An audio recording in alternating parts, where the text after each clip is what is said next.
Esta es la tercera de las clases que le dedicamos a la propuesta filosófica y literaria con la recuperación de la fuerza poética que ha de tener la filosofía en la obra de Friedrich Hölderlin.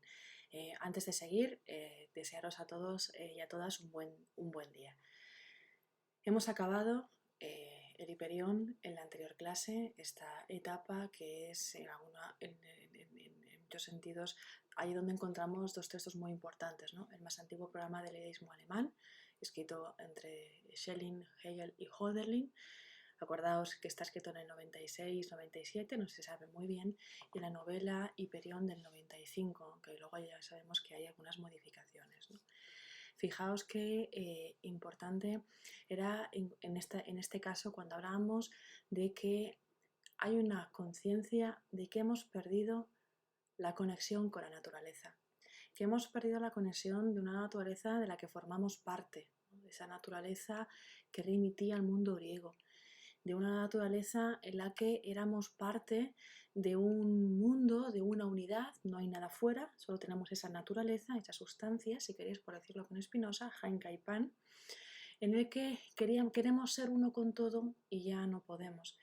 Y en ese uno con todo es divino, todo tiene vida, todo tiene dinamicidad, todo es toteion, ¿no? Es el concepto que después va a dar lugar a totheos, que es el concepto de Dios.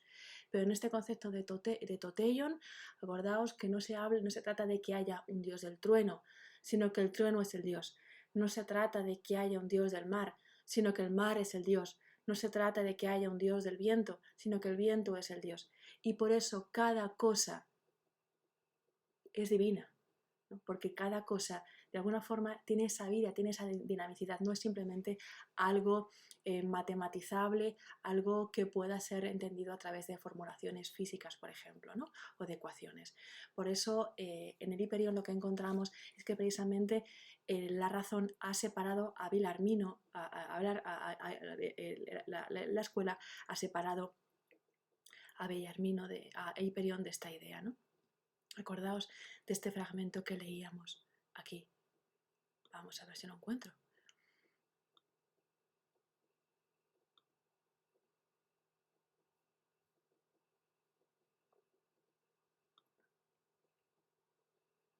Ojalá no hubiera ido nunca a vuestras escuelas. La ciencia, la que perseguía a través de las sombras, de la que esperaba con la insensatez de la juventud la confirmación de mis alegrías más puras, es la que me ha estropeado todo, ¿no? Ya no puedo volver a estar en la naturaleza, en el jardín de la naturaleza. Ya por eso, en ese texto precioso, ¿no?, que leíamos al final también de la clase anterior, el hombre es un dios cuando sueña y un mendigo cuando reflexiona. Y cuando el entusiasmo desaparece, ahí se queda, como un hijo pródigo a quien el padre echó de casa, ¿no? Precisamente este elemento de reflexión. Cuando estamos en armonía con la naturaleza, de repente simplemente estamos vinculados, estamos con ese elemento de la belleza, podemos disfrutar la belleza nos conecta, religatio, religare con el todo, ¿no? Esto lo hemos perdido. Hiperión, este griego contemporáneo, regresa a Grecia para liberar a su pueblo de la opresión de los turcos, y lo que se encuentra es, lamentablemente, es que sus ideales de búsqueda de libertad no son colmados, ¿no? Por eso veíamos que uno de los principales temas de la novela Hiperión es precisamente la imposibilidad de la realización en el mundo de los ideales políticos, ¿no? Por eso acaba la novela de una forma pesimista, en el sentido de, bueno, dice, bueno, yo vine a liberar a Grecia, a volver a dar libertad con una panda de ladrones, ¿no? Panda de ladrones porque lo que encuentra son personas que lo que quieren es robar, expoliar todavía más a Grecia, aprovecharse más de ella y no liberarla, no volver a dejar que ella vuelva a florecer, ¿no? Y es un poco el sentido trágico que enfrenta a Hiperión con la realidad. Pero claro, esto nos lleva a esa idea que ya hemos visto en clases anteriores de cómo podemos recuperar esa vinculación con Grecia. Grecia se ha perdido, acordaos del concepto de conciencia histórica que había aparecido en 1769 con ese ensayo de Voltaire. Tenemos esa conciencia de que no podemos volver a Grecia, pero también tenemos esta conciencia que veíamos al principio en esa poesía de Andenken, en el que lo que permanece lo fundan los poetas, ¿no? Y veíamos que eso que tenía que fundar, eso que se tenía que rememorar, que estaba vinculado a la memoria, no estaba tan relacionado con un pasado, con una Grecia a que ya no podemos volver, sino que algo que pasa con el lenguaje. De forma que en el periodo de madurez,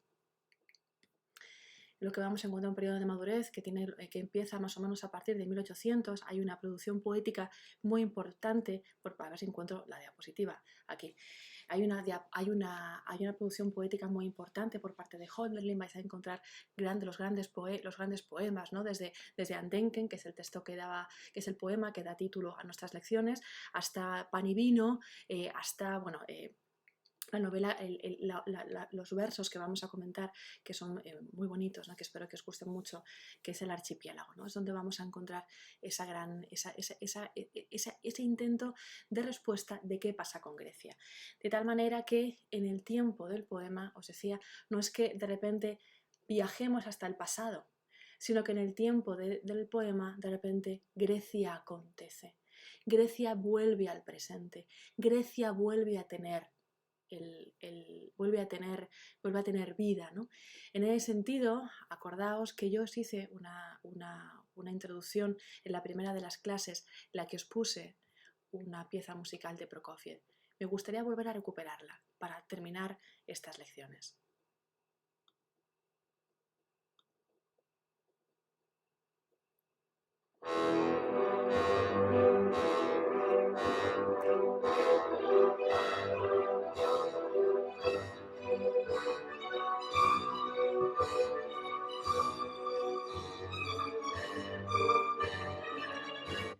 En el momento en el que comienza la composición musical, empieza la interpretación, de repente vuelve a aparecer esa música, vuelve a aparecer Romeo y Julieta en esa danza de los caballeros, ¿no? Que forma parte de esta composición para ballet de Prokofiev en el 1940, ¿no? Lo que pasa en el tiempo musical, en estos ritmos, es que los ritmos, las notas, construyen algo y traen al presente algo. No es que Prokofiev de repente nos lleve al pasado, sino que en el momento en el que empezamos a escuchar la música, algo irrumpe en nuestro presente. Esta idea, que es la que da cuenta de que este Andenken no es un ir al pasado, sino un traer al presente, es justamente parte de la fuerza poética que tiene la filosofía y la fuerza poética que ha de tener el lenguaje como una herramienta de transformación. Fijaos que Prokofiev se vertebra en torno a notas que construyen todo un edificio musical que construye todo un mundo. En el tiempo del poema, de repente, en el presente, acontece todo un mundo. ¿Y cómo aparece? Aparece con ritmos y aparece con métricas. Y este es un punto importante. Acordaos que uno de los textos que a Hölderlin le interesa mucho, la poética, le interesa mucho a Homero. Acordaos cómo en el Hiperión había ido al lugar de nacimiento de Homero y también al lugar de su enterramiento. Había escrito varios textos sobre el Aquiles, con una especial importancia que le daba a la Ilíada. Acordaos de este texto que veíamos en las primeras clases, y también veíamos el cambio de tonos, ¿no? La importancia que le da este texto a las entonaciones. ¿Qué es lo que va a hacer Hölderlin? ¿Qué es la maravilla que va a hacer Hölderlin? De repente se da cuenta que a través del lenguaje, los tonos, puede traer al presente algo, puede traer al presente Grecia, que Grecia acontezca en el tiempo del poema. No es que lo bello deba morir para permanecer en el poema, sino que el poema trae al presente y revive. Las palabras, los tonos, son como la música, construyen un mundo. Y es este mundo el que se va a centrar Hölderlin en desarrollar en ese periodo de madurez. Os he traído dos textos. Uno es un texto que me parece muy importante, que es Pan y vino, que es un texto de 1800, es un poema de 1800, es un texto muy extenso, es un poema muy extenso, pero os he traído algunos versos, ¿no? Tebas se marchita y Atenas. Ya no se escucha el fragor de armas en Olimpia, ni de los dorados carros que competían en los juegos, ni ya nunca de coronas se adornan las naves corintias. ¿Por qué callan también ellos los sagrados y antiguos teatros? ¿Y por qué ya no se alegra la consagrada danza? ¿Por qué ya no señala como solía la frente del hombre un dios y no imprime su sello como antaño sobre el ejido? O también él mismo venía y tomaba la apariencia de hombre y consumaba y concluía consolador la celestial fiesta. Los hombres y los dioses compartían mesa y mantel, los hombres y los dioses estaban juntos. Un dios señalaba a un hombre, como el viento es el dios, como el viento que tocaba nuestras mejillas, ¿no? Pero amigo, demasiado tarde llegamos. Viven los dioses sin duda, más allá arriba, sobre nuestra cabeza, en otro mundo. Infinitamente allí actúan y parecen cuidarse muy poco de si vivimos, tanto así los celestiales nos preservan. Pues no siempre es capaz un débil recipiente de contenerlos, solo a ratos soporta divina plenitud el hombre. Soñar con ellos es luego otra vida, mas el extravío ayuda, como el dormitar, y fuerte hacer la necesidad y la noche, hasta que héroes suficientes en la broncínea cuna hayan crecido, corazones fuertes como antaño, que a los celestiales semejantes sean. Tronando llegan ellos luego, pero mientras tanto, a menudo yo pienso, mejor dormir que estar así, sin compañeros, seguir así resistiendo, y qué hacer mientras tanto y qué decir. Yo no lo sé. ¿Y para qué poetas en tiempo de penuria? ¿Para qué poetas en tiempo indigente? ¿Qué tiempo indigente es este? Es nuestro tiempo. ¿Para qué poetas en tiempo de penuria? Pues precisamente porque el poeta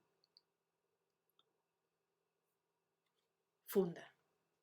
Lo que permanece lo fundan los poetas y funda a través del lenguaje y de una entonación. Lo que vamos a encontrar en esta época es un poema escrito en más o menos unos 300 versos, que es El Archipiélago. Es uno de los textos, a mí la novela Hiperión me gusta muchísimo, es una de mis novelas favoritas, pero desde luego si tengo que elegir una obra de Hölderlin me quedaría con El Archipiélago. Es un texto interesante, ¿no? Porque aparece que unos hexámetros dactílicos está compuesto en hexámetros dactílicos y esto que a nosotros nos pudiera parecer nos podemos parecer que no es importante, lo es mucho, porque el hexámetro dactílico es un metro griego. En alemán no existe esa métrica, igual que en castellano tampoco existe esa métrica de los hexámetros dactílicos. De hecho, cuando de repente empieza Hölderlin a componer su poema El Archipiélago en hexámetros dactílicos, es una métrica que fuerza el lenguaje. Fuerza el lenguaje porque el alemán no está preparado para escribir en hexámetros dactílicos. ¿Pero para qué hace eso? Porque es un metro habitual de la épica griega. Lo que va a hacer Hölderlin es intentar en el archipiélago, como decía antes, que Grecia comparezca con los ritmos y con los tonos, igual que crecía algo en esa danza de los caballeros de Prokofiev, ¿no? El archipiélago es una forma en la que Hölderlin tiene de referirse a Grecia. Grecia estaba compuesto por muchísimas islas y entonces el archipiélago es un sinónimo de Grecia, o mejor dicho, de la Hélade. Es la Hélade porque Grecia, la Hélade, no constituye en ningún caso una especie de país, no hay una unidad política, sino lo que hay son diferentes polis que están todas unidas en torno a una cultura y en torno a un sentimiento, ¿no? Y esa cultura tiene un eje vertebral que es precisamente la Ilíada de Homero.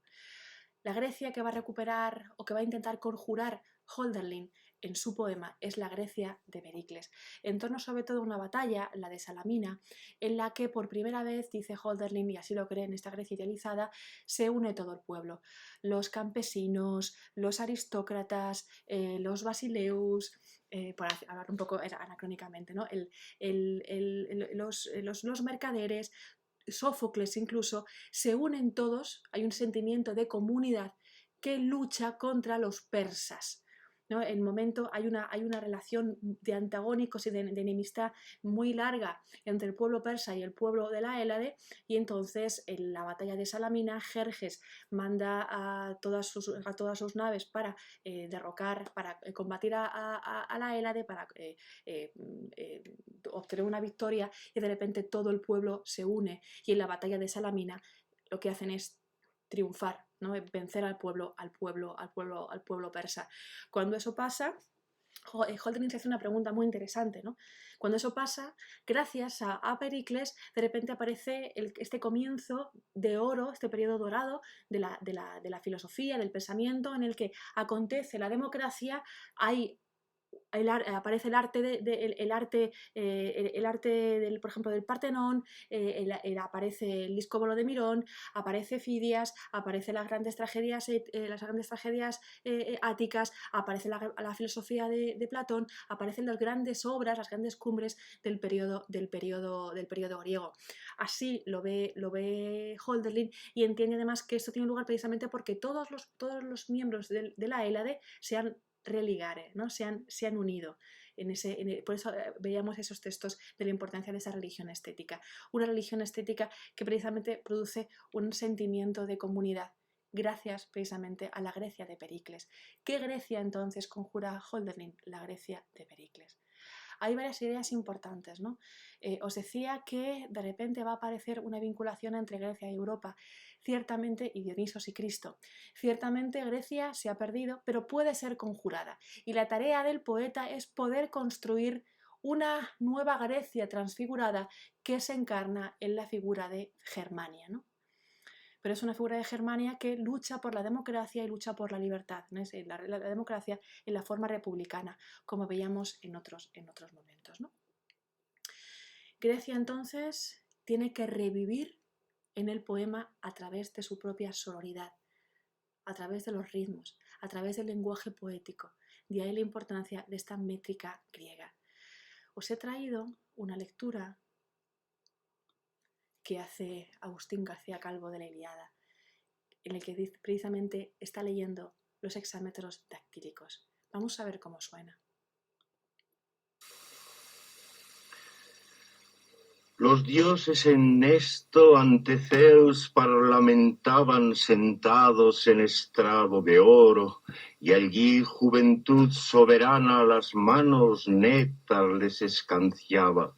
¿Veis? Es un ritmo, los hexámetros dactílicos es una métrica griega que va por golpes de 6, ¿no? Pero se llaman hexámetros. Entonces hay una sílaba fuerte que es aquella que es la que resuena. Con que ellos los cálices áureos alzaban en salve entre sí. Esta es la lectura que hace Agustín García Calvo, como os decía, de la Ilíada, ¿no? Ahora vamos a escucharlo en griego. Así que el comienzo del libro Delta de la Ilíada. Hoy Hoy παρτσένη καθέμενο γεγορόντο, χρούσεο ενταπέdo, metadésfisi podnia hebe. Me interesa que escuchéis la sororidad, ¿no? Cómo suenan cómo suena la lectura de los versos. O sea, no es simplemente leerlos, es escuchar la musicalidad del lenguaje, escuchar la forma, porque cuando se escribe, se elige un género poético, se está eligiendo también una forma, y esa forma condiciona al contenido. Esa es la búsqueda que está intentando hacer Hölderlin, fusionar forma y contenido, fusionar filosofía y poesía para que vuelvan a ser lo mismo. La Ilíada de Homero presenta precisamente también una vinculación de contenidos filosóficos a través de una forma poética que es Grecia. Grecia es la Ilíada. Por eso lo que va a hacer Hölderlin es dar cuenta de algo tremendamente interesante, ¿no? Recupera esa métrica griega que es completamente extraña al propio idioma alemán, recupera ese metro para recuperar la musicalidad. Quiere que Grecia acontezca no por las palabras, sino por la musicalidad misma. Y es así como empieza precisamente los versos, el archipiélago. ¿Qué ha sido de Grecia? tornan las grullas de nuevo a tu lado y enfilan de nuevo rumbo a tus costas los barcos, envuelven en calma tu flujo, brisas ansiadas, y sube del fondo en delfín y su lomo, baña el reclamo del sol que le alumbra con luces no usadas. Jonia florece, ya es primavera, la hora en que siempre joven se torna en los vivos el alma, y amores primeros nácenle al hombre, y despiertan recuerdos de edades doradas, tiempo en que acudo a tu lado y saludo al silente. Oh, anciano, tú poderoso, pervives por siempre inmutable a la eterna sombra que arrojan tus montes con brazos de joven estrechas.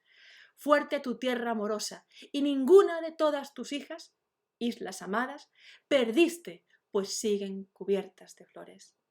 Creta persiste, y laureada verdece también Salamina. Salamina revive ahora, en el momento en que yo estoy recitando, en el que estoy recitando con una métrica griega. Salamina reverdece, es otra vez primavera.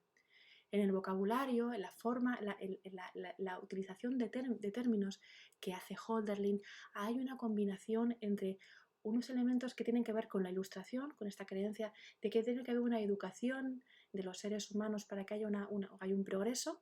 En ese sentido, además, utiliza una adjetivación llena de elementos luminosos, claros, ¿no? Por ejemplo, Grecia se va a convertir siempre en un elemento luminoso de primavera. Frente a este va Hölderlin. Ha perdido la confianza en la realización de estos ideales ilustrados, precisamente por la imposibilidad de hacerlos. Acordaos lo que veíamos, ¿no? Que intentaba ayudar a Grecia y lo que hace es luchar con una panda de ladrones, ¿no? Empieza a introducir elementos que le vienen del romanticismo, que son elementos oscuros. De repente Germania ya no es esa primavera que aparecía en Grecia, sino que es el otoño, es otra época distinta, ¿no? Aparece una adjetivación vinculada a la muerte, vinculada a la locura. Cuando estoy hablando siempre de adjetivos que tienen que ver con la luminosidad, con la primavera, con el florecer, es Grecia. Cuando vengan adjetivos crepusculares, oscuros, estamos ya en la época contemporánea, en ese momento de esa Germania, y qué es lo que pueden hacer los poetas, ¿no? Fijaos que hablaba antes de una oscuridad. Añade componentes románticos, lo irracional, la oscuridad, la destrucción de la naturaleza y los elementos que no son apolíneos. Él aúna los dos lados, de forma que no solamente hay una síntesis perfecta entre esa filosofía y esa poesía, que vuelven a ser lo mismo, sino hay una vinculación perfecta entre ilustración y romanticismo. Por eso no se sabe muy bien a qué corriente pertenece, ¿no? Porque precisamente introduce elementos del otoño, la muerte, la locura y la noche. Grecia, por tanto, Jonia florece y Salamina reverdece. ¿Cómo reverdece? Precisamente a través de esta rítmica.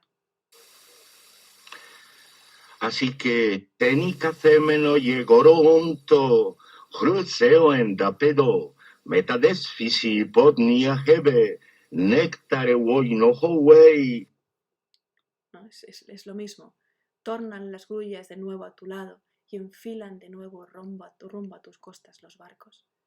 Es esta métrica completamente distinta y completamente inusual en el pensamiento griego lo que permite que Jonia vuelva a florecer, que las grullas vuelvan a tornar, que vuelva a subir el delfín, que Jonia florezca, que ya sea primavera, que Creta persista, lo que permanece lo fundan los poetas, y reverdezca Salamina.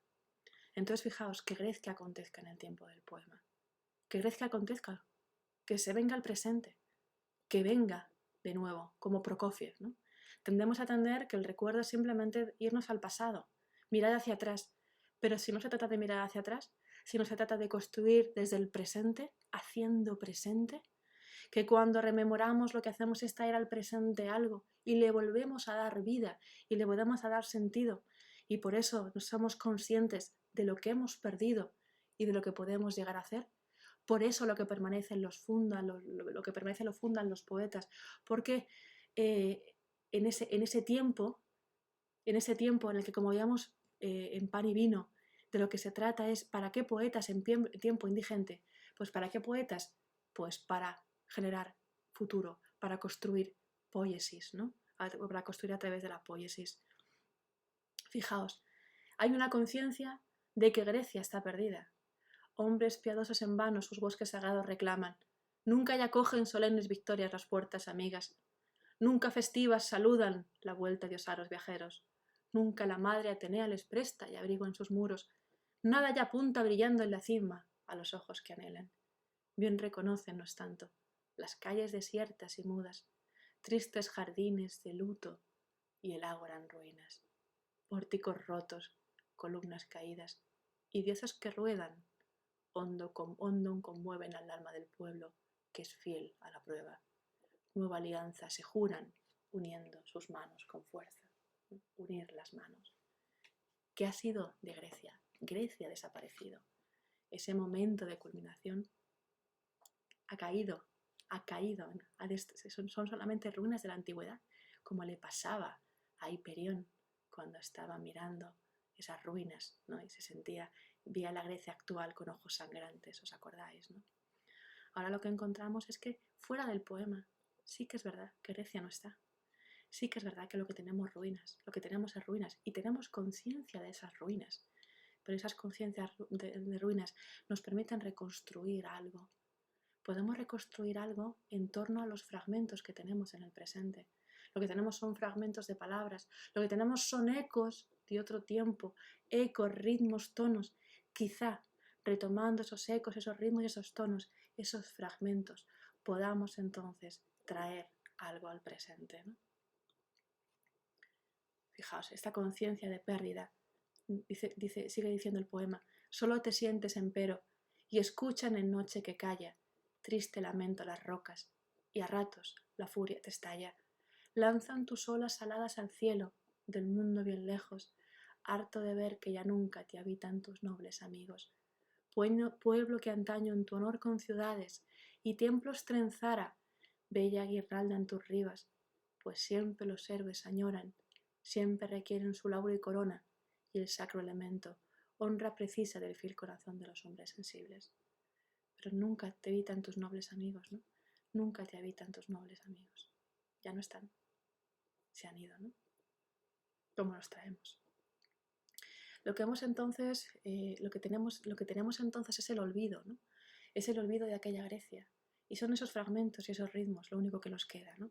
Entonces la única forma que tenemos de conjurar a Grecia, como lanzarle un hechizo, es precisamente utilizar esos fragmentos del pasado, ¿no?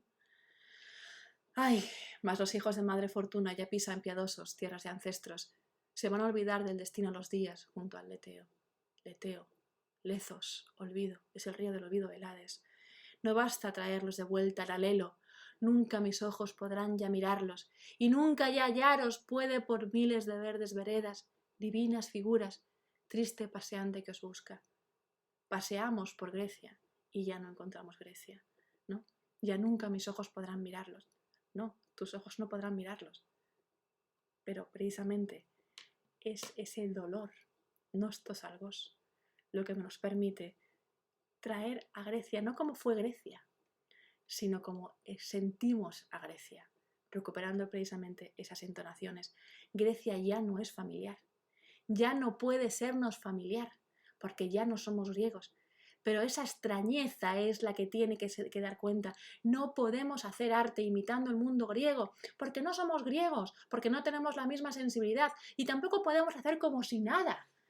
Entonces, tampoco podemos olvidarlo, porque forma parte de nosotros. Entonces, lo que tenemos que hacer es volver a recuperar las formas antiguas tal y como eran. No hacer transformaciones, no hacer modificaciones de tal forma que haya una adaptación de una métrica griega a una métrica que se adapte perfectamente a las formas poéticas alemanas. Se trata de todo lo contrario. Se trata de traer esa estructura, esa forma estética tal cual al mundo griego, para que percibamos la grieta, el desajuste que existe entre los dos mundos, y que así esa Grecia aparezca, pero aparezca en la grieta, aparezca desde la ruptura, no porque la grieta pueda ser restañada, no porque la grieta de repente la tape, pueda ser camuflada, pueda ser cicatrizada, no, de lo que se trata es de esa Grecia que lo que hace es precisamente construirse sobre la grieta. Y es esa la Grecia que tenemos, la Grecia de la ruina, pero una Grecia que puede ser traída en el tiempo del poeta, del poema, ¿no? Fijaos, vuelve esa idea de adjetivación de la primavera. Es que nunca vendrás. Es que aquellos nacidos divinos moran ya solos por siempre en la tierra profunda. Oh día, mientras afuera la siempre inmortal primavera alborea, sobre las sienes dormidas despunta, aunque nadie la cante. Grecia está ahí, aunque nadie la cante. No por más tiempo, que oigo a lo lejos los sones de un coro, voces celebran el día festivo en las verdes colinas, ecos escapan del soto do el pecho del joven se eleva, tácita el alma del pueblo se funde en un canto más libre. Honran con versos al Dios que en su altura a su valle no olvida. Los dioses se han ido. No los vemos. No están. Ya no compartimos mesa como vayamos en pan y vino. Pero no se olvida. Está ahí y está ahí en presente, ¿no?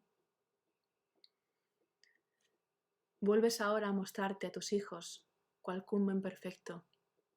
Gracias precisamente a esta conjuración de los versos. Todo lo llenas natura, cual monte que fuente rebosa. Flúyele al pueblo, en las almas tus dones y en ella germinan.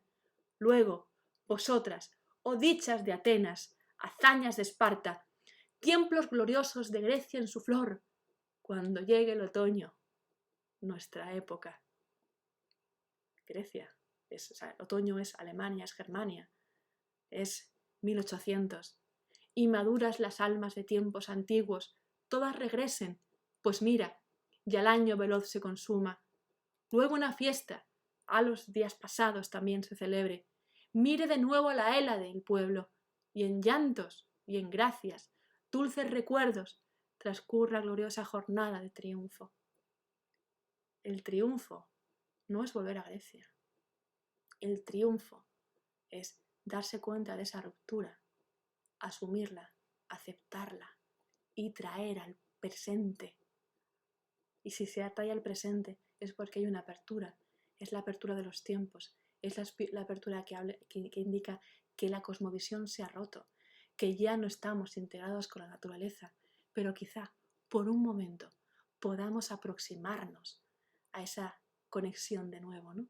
En el tiempo del poema, en el tiempo rítmico, como en esa pieza musical de Prokofiev. Mientras despunta este otoño, promesa de frutos ya nuestros, lo que hace el poeta. El poeta está en el otoño y puede producir, puede generar destino, como en Andenken. Broten las flores en Jonia, lugar donde nació la filosofía. El follaje en las ruinas de Atenas, verde piadoso, le oculte a los días que miran tal luto. Altos laureles coronen de eterno verdor a sus muertos, túmulos sacros allá en Maratón, do victorias tuvieron jóvenes griegos muriendo, y allá en Queronea, en los campos donde en la sangre sus armas Atenea perdió, y prefirieron héroes postreros la fuga al oprobio, que baje un lamento todos los días al valle do fue cruel batalla, que fluya desde las cumbres de Eta canción del destino en las aguas. Si no llega a ser por lo que pasa en la batalla de Maratón, si no llega a ser por lo que pasa en Salamina, no hubiera habido democracia. ¿Qué hubiera pasado si no hubiera ganado el pueblo griego o el pueblo persa? ¿Qué hubiera pasado si Jerjes hubiera salido triunfante? Para Hölderlin no hubiera habido la historia de Occidente tal y como la entendemos, no habría habido la democracia de Pericles, no habría habido la tragedia ática de Sófocles, no habría habido las esculturas de Fidias, no habría habido la filosofía de Platón, nada de esto hubiera pasado. Y es eso, además, es verdad lo que estamos separados de ello, pero también fundan nuestro presente. Están presentes no por lo que pasó, sino porque son constituyentes de lo que somos. Ellos han hecho la democracia posible, una democracia que ha sido transfigurada, una democracia que ha tenido esa separación de naturaleza y Estado, pero tenemos que ser conscientes de ello, ser conscientes de esa herencia y traerla al presente, recordar de dónde venimos para poder construir ese futuro. Y ese venimos implica, como os decía, construir desde la grieta. Tú, sin embargo, inmortal, aunque ya nunca el griego te cante, oh Dios del mar, ni tus gestas celebre, permite que siempre sigan sonando en mis almas tus olas. que sobre las aguas nade sin miedo y se estrene mi espíritu al tónico y fuerte goce y eterno mudar de venir, que es lenguaje de dioses, y yo al fin comprenda. Y si al cabo el desgarro del tiempo en mi mente rompen con fuerza y la humana penuria y el triste extravío entre mortales, mi vida mortal, con violencia estremecen, deja que al fin yo por siempre en tu fondo el silencio recuerde. Fijaos que solo Grecia existe en esos ritmos. En el momento en el que yo estaba leyendo la poesía, Grecia estaba pasando algo, se estaba construyendo algo. Y lo que me queda cuando he terminado la poesía, que he terminado de leerla, o he terminado de escuchar a Prokofiev, o lo que queráis, lo que me queda es recordar en el silencio, que dejar que resuene esa Grecia en mi alma. Y es una Grecia que siento, no que razono. Es una Grecia que siento y que me permite entender mi posición en el tiempo. Y al entender mi posición en el tiempo, entender qué elementos puedo traer al presente para tratar de construir poiesis mi futuro. Esta esperanza que tenía Hölderlin de recuperar a Grecia, congelar a Grecia en el tiempo del poema, de traerla a presencia, va a tener unos últimos coletazos, ¿no? Hölderlin muere de viejo, tiene una vida muy larga. Fijaos que os mencionaba por aquí, ¿no? Nace en el 77, es el aniversario de su nacimiento, y muere en 1843, pero sus últimos años, más o menos, su madurez es 1800, 1802, 1803, y luego en el periodo de madurez va siendo su poesía cada vez más extraña, entre otras cosas porque sufre episodios de locura, ¿no? Entre sus obras, voy a citar algunos, ¿no? Hay una obra inacabada, que es La muerte de Empédocles, en el que hay un sabio, un filósofos, que es Empédocles, que vive alejado en una montaña y lo que decide es bajar al pueblo, bajar a la polis, para poder educar al pueblo, ¿no? Poder educar un poco con la línea que veíamos en las primeras clases, ¿no? Empédocles es una figura real de la filosofía griega y es también un sabio que escribe, por cierto, en hexámetros dactílicos, y que para volver a él sostiene que es de naturaleza divina, y es muy conocido porque él acaba arrojándose al volcán Etna, ¿no? y así muere, ¿no? Un poco. Hölderlin recupera esta historia de Empédocles, de este sabio griego, y lo hace no porque quiera dar cuenta de cómo Empédocles, para dar prueba de que es de naturaleza divina, se arroja a un volcán, sino que cambia un poco la historia, ¿no? Empédocles intenta transformar, como pasaba en Hiperión, intenta conseguir que esos ideales de libertad de repente se hagan fácticos en la realidad, se hagan de facto, pero hay, por supuesto, una imposibilidad de hacer esto, ¿no? Para recuperar su unión con la naturaleza, lo que hace es arrojarse al Etna, ¿no? Pero también con una noción de que hay un cierto fracaso con respecto a esta realización de los ideales, ¿no? que es lo mismo que encontrábamos en el Hiperión, ¿no? Intenté liberar a Grecia con una panda de ladrones, ¿os acordáis, no? Lo que encontramos entonces es una paulatina conciencia o creencia por parte de Hölderlin de que el lenguaje, en el fondo, no consigue transformar las cosas, ¿no? Tenemos una herramienta de transformación, pero que no consigue transformar. Hay, aparte de esta muerte de Empédocles, que es una obra que os recomiendo también que leáis, aunque esté inacabada, hay muchísimos poemas y hay una compilación de ellos que son los poemas de la locura, son tremendamente hermosos, ¿no? Y hay traducciones, atención a esto, de dos de las grandes tragedias áticas de Sófocles. Uno es Edipo y otro es Antígona. Acordaos que en aquellos tiempos el Steve de Tubinga, Hölderlin había leído y se había enamorado tanto de Homero como de Sófocles. Hay algo interesante en estas últimas obras. Y es que precisamente hay una desconfianza en el lenguaje, en el que Hölderlin se da cuenta de que esa forma poética hay algo que le está pasando, ¿no? Hay de repente un lenguaje en el que la sintaxis empieza a modificarse, aparece una sintaxis muy extraña, unas frases que no consiguen dar cuenta de un legain, de un logos, de un discurso articulado, sino lo que muestra siempre es el elemento de desarticulación, de dislocamiento, de desequilibrio, ¿no? Porque no podemos realmente traer a Grecia, ¿no? Algo pasa cuando intentas hacer eso, ¿no? Porque se rompe el mundo griego, pero también se rompe la cosmovisión alemana, en el sentido de que si yo escribo con una métrica griega, escribo con un modo griego, pero utilizando mis palabras, de repente percibo una extrañeza tal en la que los versos lo que hacen es darme cuenta de que no entiendo nada, de Grecia, ¿no? Hay algo muy interesante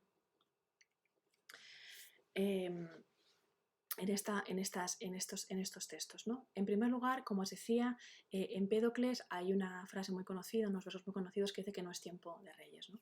Hay una reconciliación con la naturaleza, pero es una reconciliación a nivel individual, no a nivel colectivo o de comunidad, que es lo que intentaba Hölderlin con estas ideas de comunidad que veíamos en el Hiperión o que veíamos en el más antiguo programa del ideísmo alemán. También hay una mayor conciencia de vivir en el abismo, porque es lo que os decía, vivimos en la grieta. La grieta no se puede restañar, pero se trata de ser conscientes de ese desequilibrio. Lo que pasa es que si vivimos en la grieta, de repente Hölderlin va a mirar hacia abajo y va a ver que lo que hay es un abismo, y en el abismo no hay nada. ¿Qué lenguaje puede articular la nada, ¿no? Otra idea que vamos a encontrar es si el camino a Grecia, esa intentar conjurar a Grecia en el tiempo del poema es posible o es un camino que está perdido. En este lenguaje, lo que vamos a contar por parte de Hölderlin es que quien lea los textos de Hölderlin experimenta una gran extrañeza, porque es lo que os decía, que esta sintaxis está completamente radicalizada.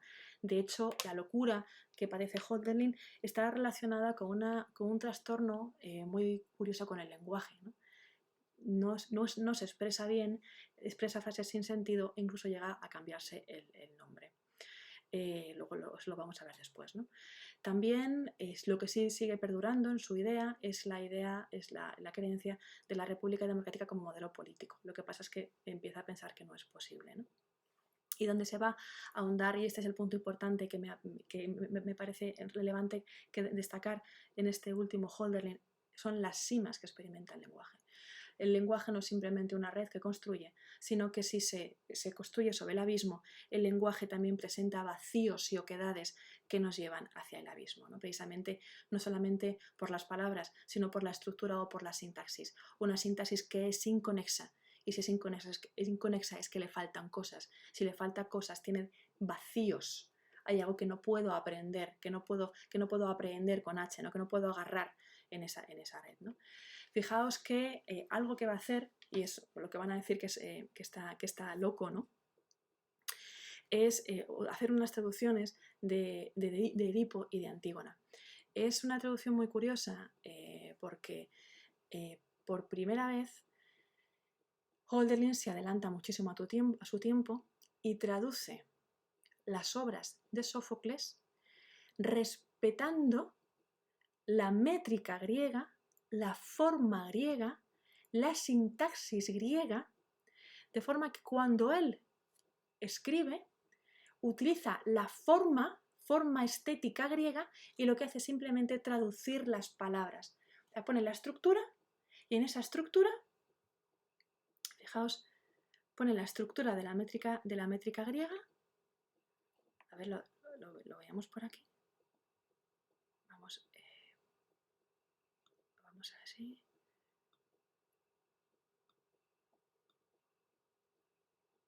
Fijaos, la estructura de la métrica griega, la estructura de los hexámetros dactílicos que veíamos en los primeros textos,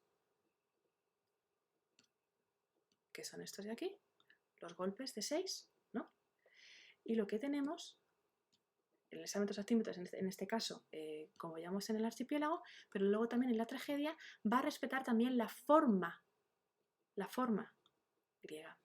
Entonces es una traducción que es muy original en su época, en el que Holden lo que pretende es dar cuenta, como os decía aquí, de las cimas del lenguaje. Intenta dar cuenta de esa extrañeza radical, que nos demos cuenta de que no podemos experimentar ni sentir las tragedias de Sófocles como si fuéramos griegos, porque no lo somos, ¿no? Ni siquiera el lenguaje, nuestro lenguaje con el que construimos el mundo es el mismo, ¿no? Entonces, en su época es considerado un síntoma de su locura, ¿no? Aunque en realidad fue muy novedoso, muy rompedor en su época.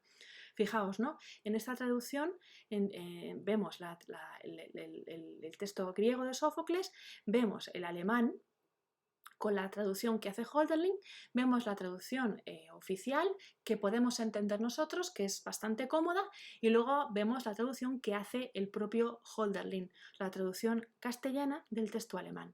Entonces, fijaos, dice Creonte, dijo que unos ladrones se cruzaron, no con un solo envite lo mataron, sino con multitud de manos. Y dice Edipo, ¿cómo entonces el ladrón, a no ser que algo con plata y se hiciera desde aquí, llegó a este punto de osadía? Y dice Creonte, eso era lo que se pensaba, pero una vez que Layo hubo muerto, ningún protector surgía en medio de los males. ¿Cómo traduce Hölderlin? Fíjate, ¿no?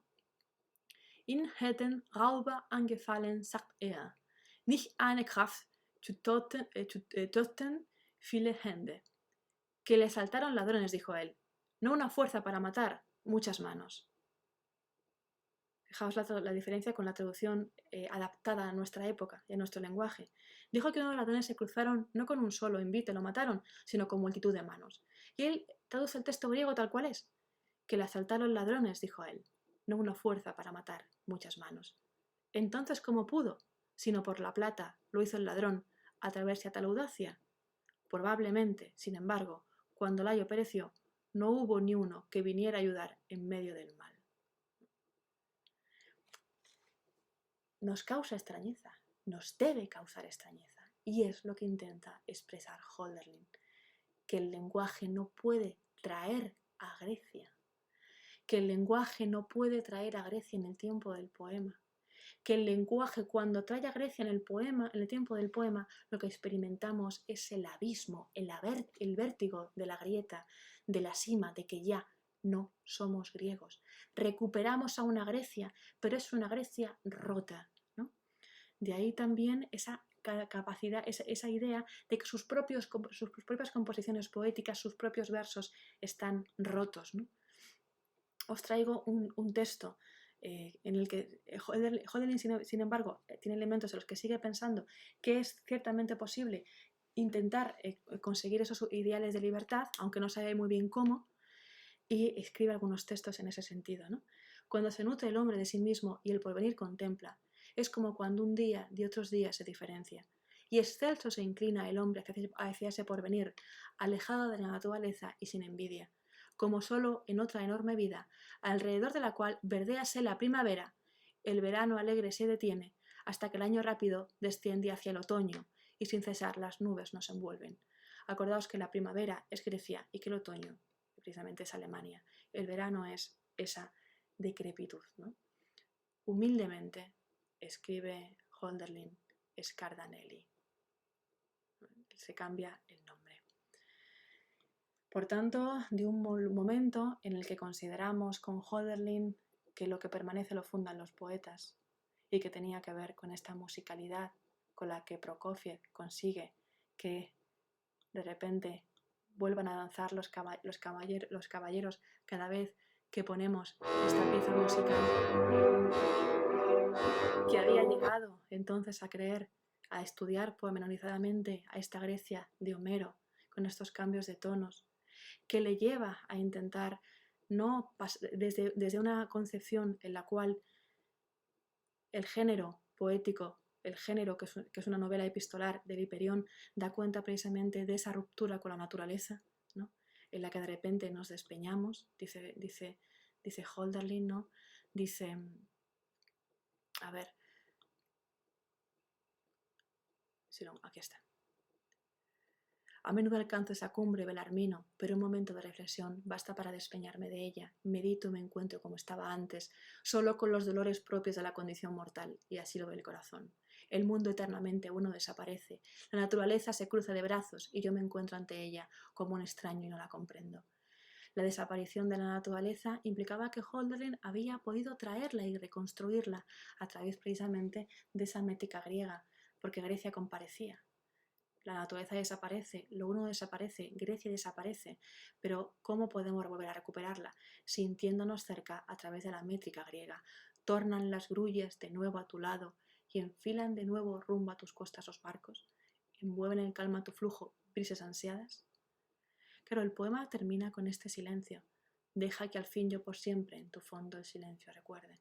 Porque lo que tenemos en realidad no es la presencia, sino es la ausencia. Y el lenguaje, como expresa esta métrica tan extraña, da cuenta precisamente de las cimas del lenguaje, de lo que no puede presenciarse. Se dibuja la silueta de ese vacío y sobre él construimos un presente. Nos vemos en la siguiente clase.